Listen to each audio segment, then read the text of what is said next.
देखिए, स्वर्गीय मानवेंद्र नाथ राय ने लिखा है कि संसार की कोई भी सभ्य जाति इस्लाम के इतिहास से उतनी अपरिचित नहीं है जितने हिंदू हैं, और संसार की कोई भी जाति इस्लाम को उतनी घृणा से भी नहीं देखती जितनी घृणा से हिंदू देखते हैं। समझ गए आप? तो इस्लाम के बारे में हम लोग वही जानते हैं जिससे हमारा पाला पड़ा है। उन गुणों से, जैसा कि लोग बताते हैं कि हम लोग अपरिचित हैं, जिनके कारण ये धर्म क्रांतिकारी समझा जाता था। ये मैं पढ़ रहा हूँ रामधारी सिंह दिनकर की किताब है, संस्कृत के 4 अध्याय से। तो यहाँ से बात शुरू करी है। मैं अपने क्षेत्र में आता हूँ जो है कूटनीति, और ये चूँकि इस्लाम से रिलेटेड है तो ये सब्जेक्ट, तो इसलिए मैं यहाँ से शुरुआत कर रहा हूँ। सबसे पहले तो आप जानिए कि इस्लाम अरबी भाषा का शब्द है जिसका अर्थ है शांति में प्रवेश करना, और मुस्लिम वो है जो परमात्मा और मनुष्य के साथ पूर्ण शांति का संबंध रखता हो। और इनके 5 मुख्य कर्तव्य हैं। कलमा पढ़ना कि ईश्वर एक है, मोहम्मद उसके रसूल हैं, नमाज पढ़ना, रोज़ा रखना, ज़कात दान करना, हज मतलब तीर्थों पे जाना। और कुरान की सबसे अधिक जो जोर है वो इस पे है कि ईश्वर केवल एक है, उसके अलावा किसी और चीज़ की पूजा की ही नहीं जा सकती। और जो प्रकृति पूजक हैं, जैसे हम लोग हिंदू हैं ये प्रकृति पूजक हैं, और पारसी हैं ये भी प्रकृति पूजक हैं। और जो आदिवासी हम लोग समझते हैं, जो वनवासी हैं, जिनको कन्वर्ट किया जा रहा है लगातार, ये भी प्रकृति पूजक हैं। तो इनको ये बड़ी घृणा की दृष्टि से देखते हैं। अब मूल मुद्दे पे आते हैं। तो देखिए, कोई भी धर्म, संस्कृति, निवासी देश, इसके लिए 4-5 चीज़ें बहुत महत्वपूर्ण हैं। नंबर 1 पर पेयजल, नंबर 2 पर कृषि योग्य भूमि, नंबर 3 पर ऊर्जा के साधन, नंबर 4 पर सैन्य शक्ति, और नंबर 5 पर जनबल। तो जहाँ इस्लाम का उद्भव हुआ है अरब में, वहाँ ना तो पेयजल पर्याप्त है, ना ही वहाँ कृषि योग्य भूमि पर्याप्त थी। ऊर्जा के साधन तत्कालीन समय में लकड़ियाँ हुआ करती थी, कोयला हुआ करते थे, तो वहाँ जंगल भी नहीं थे, तो ऊर्जा के साधन भी नहीं थे। सैन्य शक्ति उनके पास आ गई थी और जनबल भी उनके पास था। और चूँकि उस समय अरब में बड़ी धानागर्दी मची हुई थी, और बगल में जो इनका रोमन साम्राज्य था ये गिर रहा था, उसमें नैतिक पतन हो रहे थे। अरब में जो काबा है एक्चुअली वहाँ पर उसको पहले नौ विहार कहते थे। नौ विहार वहाँ अभी भी कहा जाता है। नौ विहार एक्चुअली नव विहार, नव विहार का रूप है। विहार से बौद्धों का संबंध आप जोड़ सकते हैं। और वहाँ पर कई मूर्तियाँ थीं, 100 से ऊपर। जहाँ पर ये मक्का है, कई मूर्तियाँ थीं 100 से ऊपर।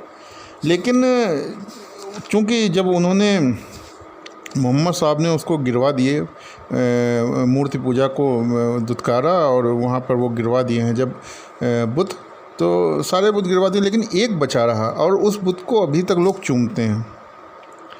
काले रंग का है, अब तो सब जानते हैं उसको। कई किताबों में आपने पढ़ा होगा। था क्या, उस समय अरब में बड़ी धांधागर्दी मची हुई थी, लूटपाट मची हुई थी, आय के साधन नहीं थे, एक दूसरे को मारते काटते थे लोग। विधवाओं का कोई पुरसा हाल नहीं था, लड़कियों औरतों का कोई पुरसा हाल नहीं था। तो जो इनका धर्म शुरू हुआ, ये बड़ा क्रांतिकारी टाइप का धर्म शुरू हुआ। उसमें सब लोगों को एक जैसा माना गया, और कोई किसी का विरोधी नहीं था। जो भी इस्लाम अपना लिया वो उसका भाई हो गया, उसको बगल में जगह दी जाती थी।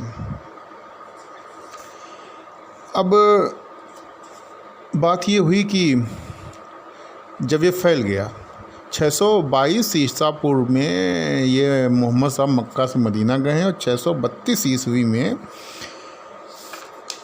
इस्लाम फैल चुका था। और इसके बाद में, मोहम्मद साहब के बाद में इनके 4 खलीफा हुए हैं। अबू बकर 632 से 634 ईस्वी, उमर 634 से 643 ईस्वी, उस्मान 643 से 655, और अली 655 से 661।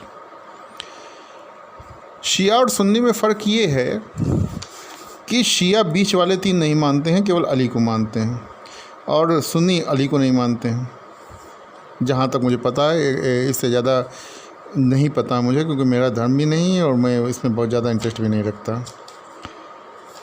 तो बात ये हुई कि जब शुरुआत ये इस्लाम की हुई तो वहाँ पे बड़ा क्रांतिकारी टाइप का धर्म था और समाज के भले के लिए अच्छा था।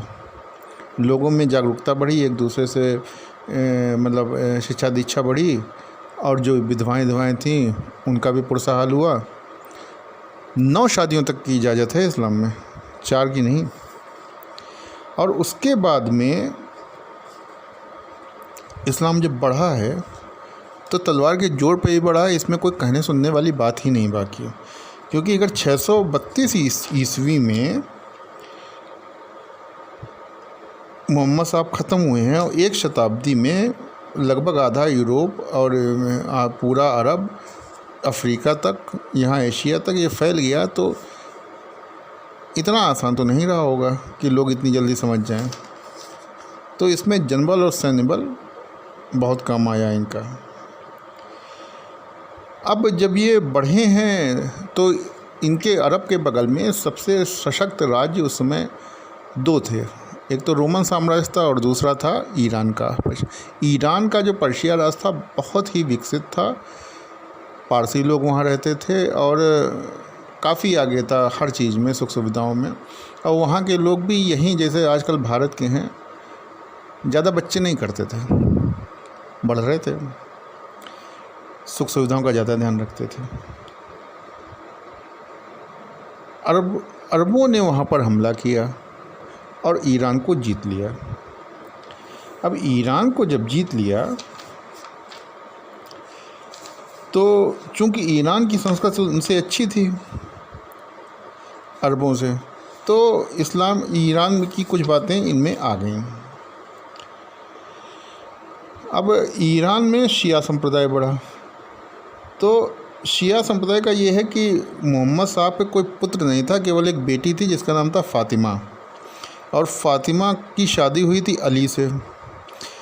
अली को मोहम्मद साहब शेर खुदा कहते थे। लेकिन जब मोहम्मद साहब ख़त्म हुए तो हज़रत अली खलीफा नहीं बनाए गए, बल्कि हज़रत अबू बकर बनाए गए, फिर उमर बनाए गए, फिर उस्मान बनाए गए और फिर अली हुए। तो उत्तराधिकारी का विवाद हुआ था और हज़रत मोहम्मद के बाद में गद्दी उनके दामाद हज़रत अली को मिलना चाहिए थी, ऐसा कुछ लोगों का मानना था। 6ठे खलीफा के समय ये विवाद विकराल हुआ और एक दल ने, जो हज़रत अली के पुत्र थे और मोहम्मद साहब के नाती, इमाम हुसैन को खलीफा घोषित कर दिया। और इमाम हुसैन जब मदीने से कूफा जा रहे थे तब करबला में तत्कालीन खलीफा ने उनकी हत्या करवा दी। तो इसी कांड के बाद में मुसलमानों में 2 दल हुए, एक शिया और दूसरा सुन्नी। तो मुहर्रम का जो शौक़ है वो इमाम हुसैन की याद में मनाया जाता है। तो मोहम्मद साहब के तुरंत बाद होने वाले 3 खलीफों को शिया तो नहीं मानते, लेकिन सुन्नी मानते हैं कि उनकी खलीफागिरी सही थी, और यही दोनों में मूल फ़र्क है। अब क्या है, अब हम अपने मुद्दे पे आते हैं। तो ये लोग अरबों ने जीत लिया ईरान को। ईरान के लोग उस समय बड़े अच्छे सुसंस्कृत और सभ्य हुआ करते थे, बहुत सुसंस्कृत और सभ्य हुआ करते थे, अपने आगे किसी को समझते नहीं थे, और ईरान का भारत से अच्छा संबंध था। और ये अरब जो गए थे और इस्लाम अपना के पूरी तरीके से सरल थे और पूरे तरीके से क्रूर थे। इनका सीधा फंडा था, या तो हमारा धर्म मानो या तो ना मानो, ऊपर जाओ। जजिया वाला फंडा तो इन्होंने इंडिया ही आने के बाद निकाला, क्योंकि यहाँ संख्या में हिंदू बहुत ज़्यादा थे। तो फ़िलहाल मैं इस वीडियो को यहीं ख़त्म कर रहा हूँ, अगला पार्ट फिर बनाऊँगा। तब तक का इंतज़ार करें। xcricketer.com और @x_cricketer इन सब हैंडलों को फॉलो करिए। धन्यवाद।